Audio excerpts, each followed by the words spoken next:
Otep à tous, bien-aimés frères et sœurs. Je vous ai montré une petite vidéo où les populations congolaises accueillent l'armée congolaise. Ils sont aux anges, c'est la fête. On parle en congolais, mais bon, vous allez comprendre quand même que par rapport au titre, que c'est l'entrée triomphale de l'armée congolaise qui est en train actuellement de prendre ses responsabilités avec les patriotes Ouazalendo. Alors, je voudrais maintenant analyser cette image. Qu'est-ce que cela veut dire? Qu'est-ce que cela signifie? Pourquoi les populations sont si heureuses? Pourquoi? Il faut qu'on explique. Ces populations qui, jadis, pleuraient, passaient tout leur temps à demander, mais où est passée notre armée? Où est passée l'administration congolaise? Que fait le président de la République? Que fait Félix Tshisekedi? Ce que vous voyez là, c'est la réponse à Tshisekedi. C'est un message qu'on est en train de donner à Tshisekedi. Nous n'avons pas peur d'être attaqués. Le message est celui-là. Nous n'avons pas peur d'être attaqués. Nous n'avons pas peur d'être agressés. Nous n'avons même pas peur que nous puissions payer le prix ultime pour nos terres. Mais ce qui nous inquiète, c'est lorsque l'armée passe son temps à respecter un cessez-le-feu qui n'en est pas un. Lorsque l'armée congolaise a passé tout son temps à respecter le cessez-le-feu, pendant que l'armée rwandaise est en train d'occuper des territoires, est en train d'installer même des administrations. À Roubaïa, il y a une administration rwandaise. Voyez là où jusqu'où Kagame est allé trop loin? Il a installé son administration, comme si c'était son territoire. Et il exploitait tranquillement les matières premières. Ce n'est pas moins d'une tonne de matières premières qui quittaient Roubaïa pour le Rwanda, chaque jour, par des drones. Parce que quand ils prenaient la route, ils étaient attaqués, il y avait des embuscades. Et donc, ce qu'ils avaient choisi maintenant, c'était un système où chaque heure, on envoie au moins 200 drones qui viennent prendre à chacun 1 kilo. Et puis, ils amènent au Rwanda, ils amènent le coltan, le cobalt, or, et tout ce qu'ils pouvaient avoir, ils amenaient. Et les populations étaient là tétanisées. On les prenait, on les envoyait dans des camps de déplacés, avec la complicité de l'ONU. Et maintenant, pour une fois, on a vu que l'armée se réveille. En un mois, l'armée a fait mieux que 24 ans de guerre. J'ai dit bien en un mois, parce que tout a commencé fin novembre, début décembre. Il a commencé vraiment à voir l'offensive. Et ça s'est vraiment marqué, accéléré, depuis que Tshisekedi a pris des changements, a fait des changements au niveau de la tête, de l'exécutif même de l'armée. Le chef d'état-major général, le chef de la zone, la 3e zone militaire, celle qui concerne le Nord Kivu. Et on a vu qu'il y a un changement. Ça veut dire quoi tout ça? Ça veut dire que l'armée peut le faire. Tshisekedi peut le faire. Si Tshisekedi veut un 3e mandat, si Tshisekedi veut être soutenu par la population, voilà ce qu'il a à faire. C'est tout ce que demande le peuple congolais. Le peuple congolais n'est pas là comme l'opposition est en train de faire, Fayoulou qui va rencontrer Kabila et Katumbi pour comploter, pour dire il ne faut pas changer la constitution. Je vous ai déjà dit, mon point de vue, c'est que de toutes les façons, dans n'importe quel pays, un chef d'État a le droit de changer la constitution, quelles que soient les circonstances. La seule chose que peut faire l'opposition, c'est de s'assurer que la procédure, elle est normale. C'est-à-dire que le référendum, il y a un référendum pour adopter la Constitution. Ce n'est pas le chef de l'État qui s'assoit avec un petit nombre d'experts et puis bon, il rédige une Constitution et on impose ça. Non, ça passe par le référendum. Donc, la seule chose que l'opposition a à faire, c'est, après être assuré que la procédure est normale, c'est de militer, battre campagne pour le non. C'est tout. Je ne suis pas d'accord même avec des gens qui disent que s'il n'y a pas la paix dans le Kivu, on n'a pas le droit de modifier la Constitution. Non. La Constitution n'a pas dit que pour la modifier, il faudrait qu'il y ait la paix totale. Mais ça fait 24 ans maintenant que ça dure. Donc vous pensez que nous sommes maintenant à la 25e année, vous pensez qu'on va continuer jusqu'à quand? Quand est-ce qu'on va commencer à penser qu'il faut tout faire? On est bien content de demander à Tshisekedi de s'occuper aussi des problèmes économiques. Pourquoi on ne dit pas que attends d'abord la fin de la guerre, comme ça tu vas t'occuper des problèmes économiques? On doit tout mener en même temps. Et la réponse de la population est là. Dans le Nord Kivu, ces populations qui ont été en captivité, qui ont été esclavages des Rwandais, sont aujourd'hui aux anges. Aujourd'hui, si Tshisekedi met les pieds à Goma, vous allez voir comment ça va enflammer carrément.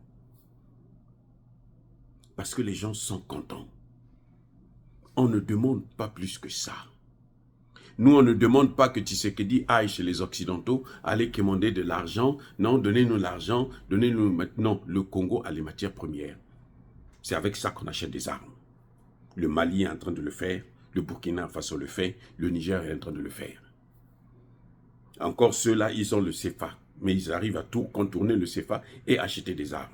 Le Congo a sa monnaie, le franc congolais. Le Congo n'a pas besoin de quelqu'un. Les États-Unis et les pays européens ne veulent pas donner des armes létales à l'armée congolaise, ne veulent pas vendre, ne veulent pas vendre. On s'en fout d'eux. On s'en fout d'eux. Maintenant, là, il n'y a plus que les États-Unis. D'ailleurs, les États-Unis sont décalés actuellement en matière d'armement. Dans les drones, la Turquie est mieux que les États-Unis en matière de drones. L'Iran est mieux que les États-Unis en matière de drones. Eh oui, les États-Unis sont encore dans un système ancien des avions de guerre. C'est fini les avions de guerre, là. Les navires de guerre, regardez comment le Yémen est en train de détruire des avions, les navires de guerre américains. Pas plus tard que hier ou avant-hier. Ils ont fait exploser encore avec à peine des drones. Tout un porte-avions. Vous voyez? Donc, Tshisekedi sait maintenant ce qu'il a à faire.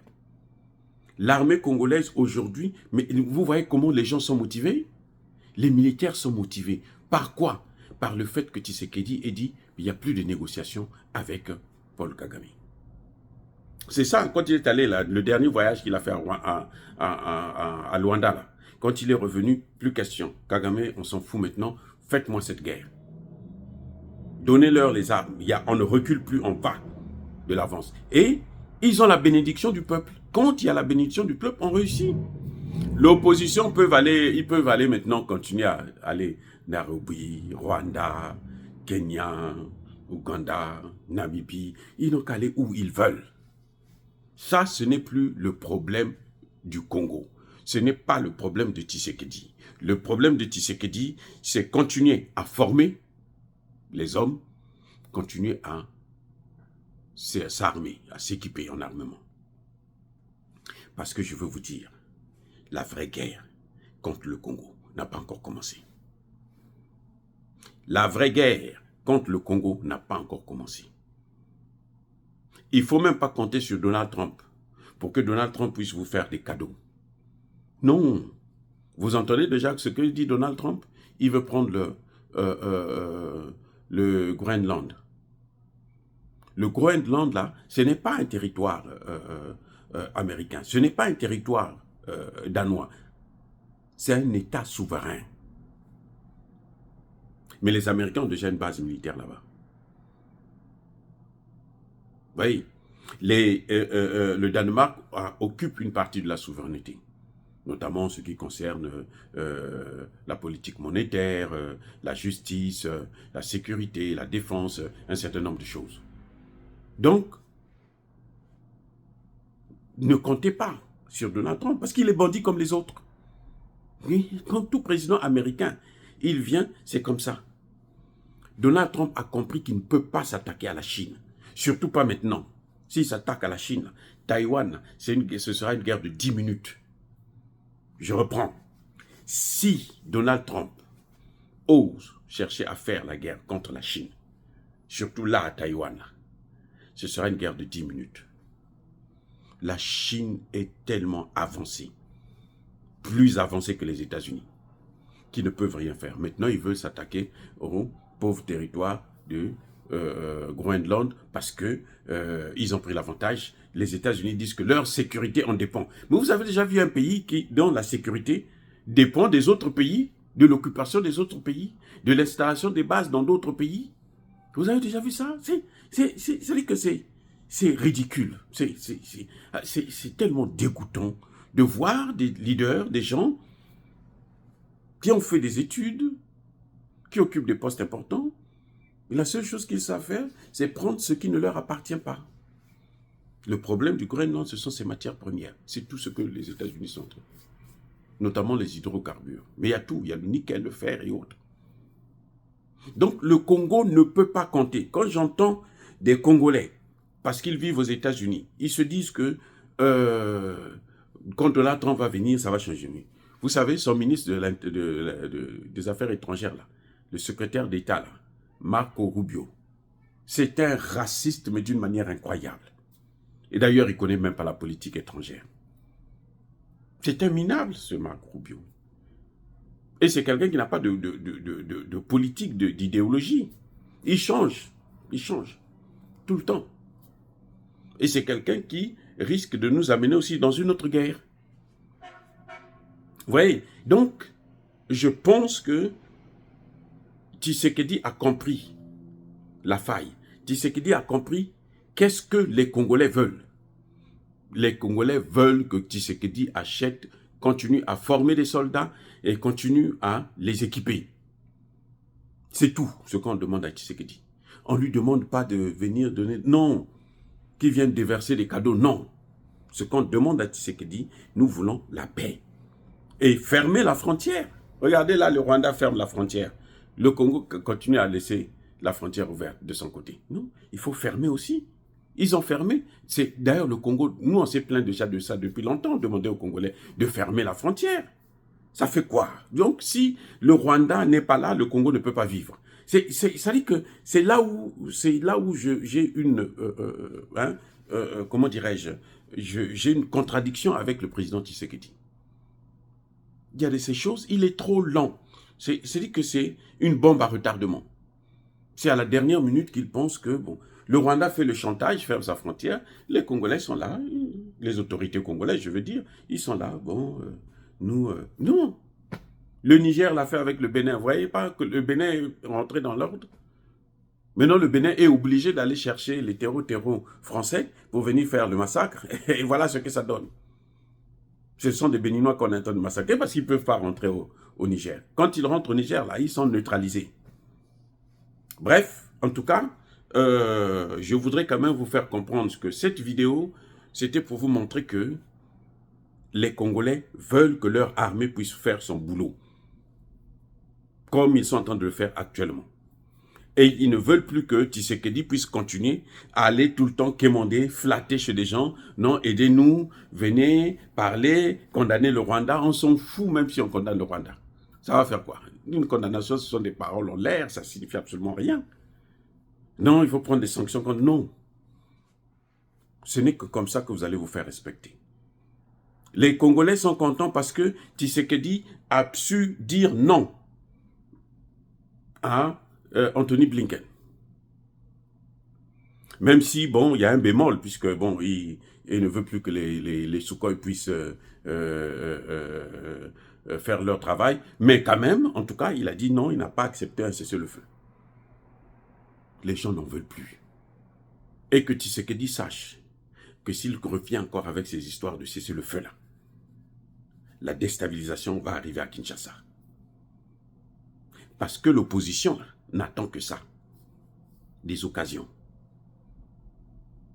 où la population est mécontente, Aujourd'hui, prenez Katumbi, prenez Fayoulou, ou prenez Ambongo, comment on l'appelle, Ambongo, l'évêque là de Kinshasa. Prenez-les, amenez-les à Goma, vous allez voir comment on va huer sur eux. On va même leur lapider des pierres. Parce que ils ne veulent plus de ça. Ce qu'ils veulent, eux, là, c'est ce qui est en train de se passer actuellement avec les Wazalendo et les FARDC.